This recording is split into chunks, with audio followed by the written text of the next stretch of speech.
का महीना था, दोपहर का समय और धूप कड़ी थी। ड्रिल मास्टर साहब ड्रिल करा रहे थे।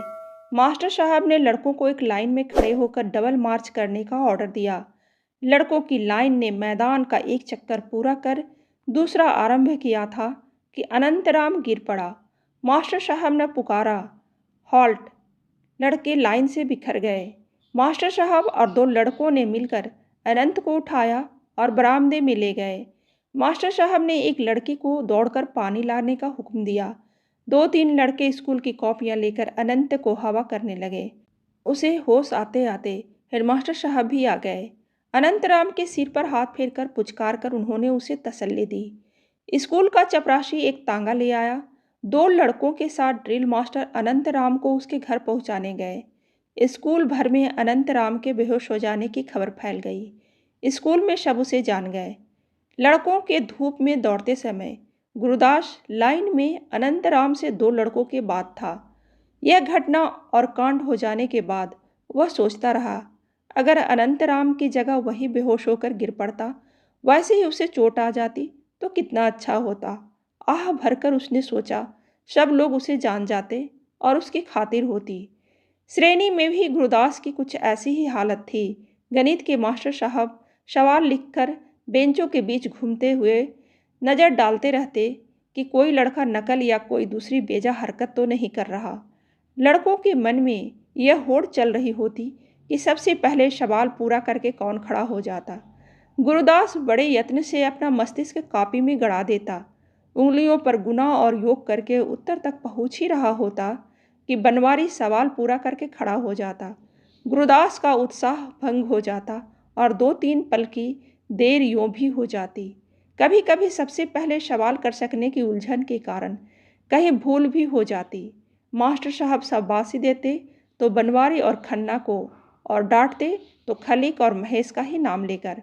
महेश और खलीक न केवल कभी सवाल पूरा करने की चिंता करते, बल्कि उसके लिए लज्जित भी न होते। नाम जब भी लिया जाता तो बनवारी, खन्ना, खलीक और महेश का ही, गुरुदास बेचारे का कभी नहीं। ऐसी ही हालत व्याकरण और अंग्रेजी की क्लास में भी होती। कुछ लड़के पढ़ाई लिखाई में बहुत तेज होने की प्रशंसा पाते और कोई डांट टपट के प्रति निर्द्वंद होने के कारण बेंच पर खड़े कर दिए जाने से लोगों की नज़र में चढ़कर नाम कमा लेते। गुरुदास बेचारा दोनों तरफ के बीच में रह जाता। इतिहास में गुरुदास की विशेष रुचि थी। शेरशाह सूरी और खिलजी की चढ़ाइयों और अकबर के शासन के वर्णन उसके मस्तिष्क में सचित्र होकर चक्कर काटते रहते। वैसे भी शिवाजी के अनेक किले जीतने का वर्णन भी। वह अपनी कल्पना में अपने आप को शिवाजी की तरह ऊंची नोकदार पगड़ी पहने, छोटी दाढ़ी रखे और वैसा ही चोगा पहने, तलवार लिए सेना के आगे घोड़े पर सरपट दौड़ता चला जाता देखता। इतिहास को यूं मनस्थ कर लेने का या इतिहास में स्वयं समा जाने पर भी गुरुदास को इन महत्वपूर्ण घटनाओं की तारीखें और सन याद न रहते थे, क्योंकि गुरुदास के काल्पनिक ऐतिहासिक चित्रों में तारीखों और सनों का कोई स्थान न था। परिणाम यह होता कि इतिहास की क्लास में भी गुरुदास को शाबाशी मिलने या उसके नाम पुकारे जाने का समय न आता। सबके सामने अपना नाम पुकारा जाता सुनने की गुरुदास की महत्वाकांक्षा उसके छोटे से हृदय में इतिहास के बोझ के नीचे दबकर सिसकती रह जाती। इस पर इतिहास के मास्टर साहब का प्रायः कहते रहना कि दुनिया में लाखों लोग मरते जाते हैं, परंतु जीवन वास्तव में उन्हीं लोगों का होता है जो मरकर भी अपना नाम जिंदा छोड़ जाते हैं, गुरुदास के सिसकते हृदय को एक और चोट पहुंचा देता।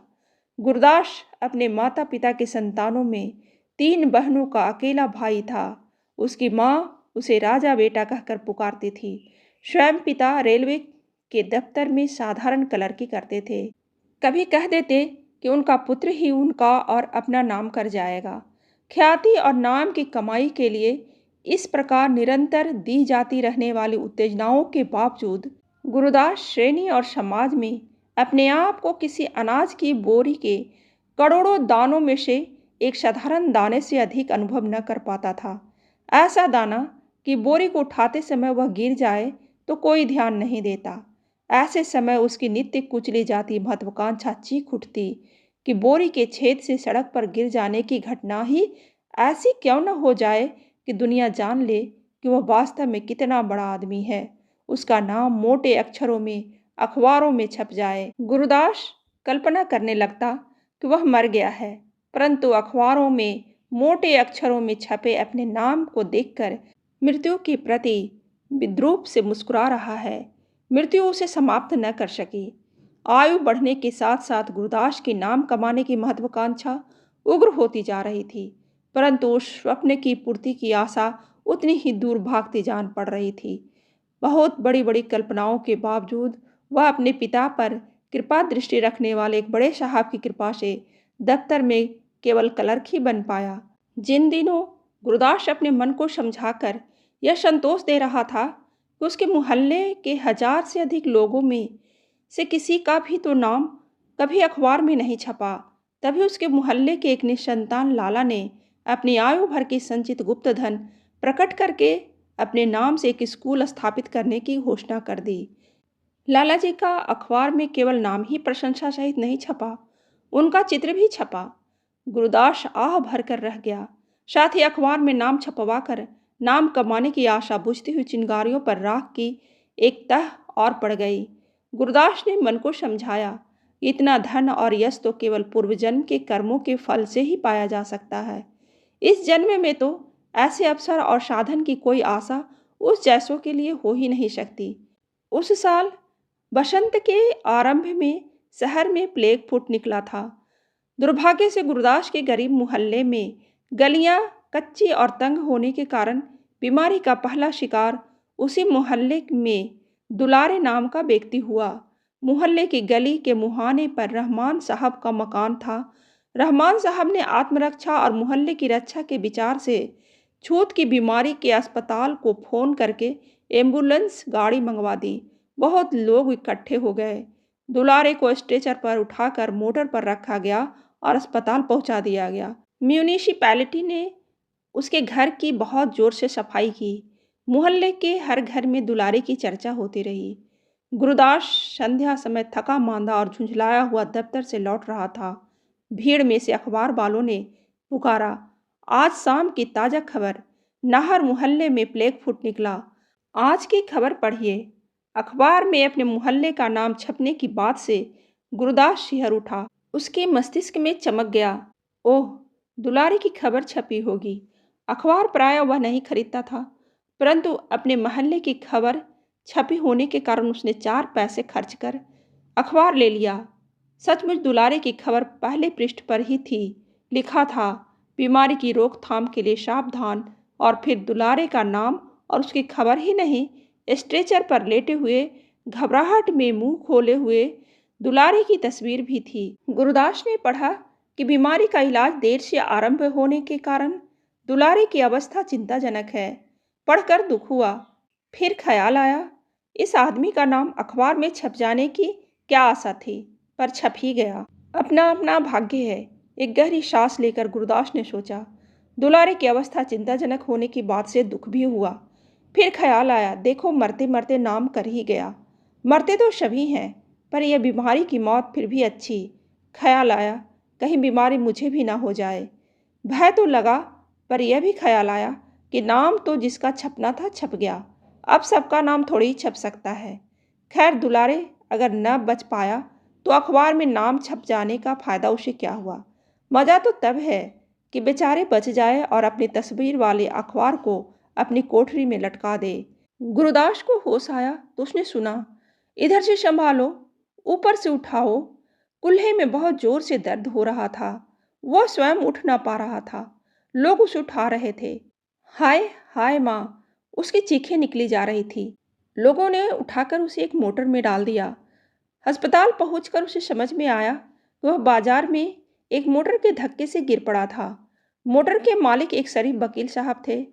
उस घटना के लिए बहुत दुख प्रकट कर रहे थे। एक बच्चे को बचाने के प्रयत्न में मोटर को दाईं तरफ जल्दी से मोड़ना पड़ा। उन्होंने बहुत जोर से हॉर्न भी बजाया और ब्रेक भी लगाया, पर यह आदमी चलता चलता अखबार पढ़ने में इतना मग्न था कि उसने सुना ही नहीं। गुरुदास कुल्हे और घुटने के दर्द के मारे कराह रहा था। कुछ सोचना समझना उसके बस की बात ही न थी। डॉक्टर ने गुरदास को नींद आने की दवाई दे दी। वह भयंकर दर्द से बचकर सो गया। रात में जब नींद टूटी तो दर्द फिर होने लगा और साथ ही ख्याल भी आया कि अब शायद अखबार में उसका नाम छप ही जाए। दर्द में भी एक उत्साह सा अनुभव हुआ और दर्द भी कम होने लगा। कल्पना में गुरदास को अखबार के पन्ने पर अपना नाम छपा दिखाई देने लगा। सुबह जब अस्पताल की नर्स गुरदास के हाथ मुंह धुलाकर उसका बिस्तर ठीक कर रही थी, मोटर के मालिक वकील साहब उसका हालचाल पूछने आ गए। वकील साहब एक स्टूल खींचकर गुरदास के लोहे के पलंग के पास बैठ गए और समझाने लगे, देखो भाई, ड्राइवर बेचारे की कोई गलती नहीं थी। उसने तो इतने जोर से ब्रेक लगाया कि मोटर को भी नुकसान पहुंच गया। उस बेचारे को सजा भी हो जाएगी तो तुम्हारा भला हो जाएगा। तुम्हारी चोट के लिए बहुत अफसोस है। हम तुम्हारे लिए 200-400 रुपये का भी प्रबंध कर देंगे। कचहरी में तो मामला पेश होगा ही। जैसे हम कहें तुम बयान दे देना, समझे? गुरदास वकील साहब की बात सुन रहा था, पर ध्यान उसका वकील साहब के हाथ में गोल मोल लिपटे अखबार की ओर था। रह ना सका तो पूछ बैठा, वकील साहब, अखबार में हमारा नाम छपा है। हमारा नाम गुरदास है। मकान नाहर मोहल्ले में है।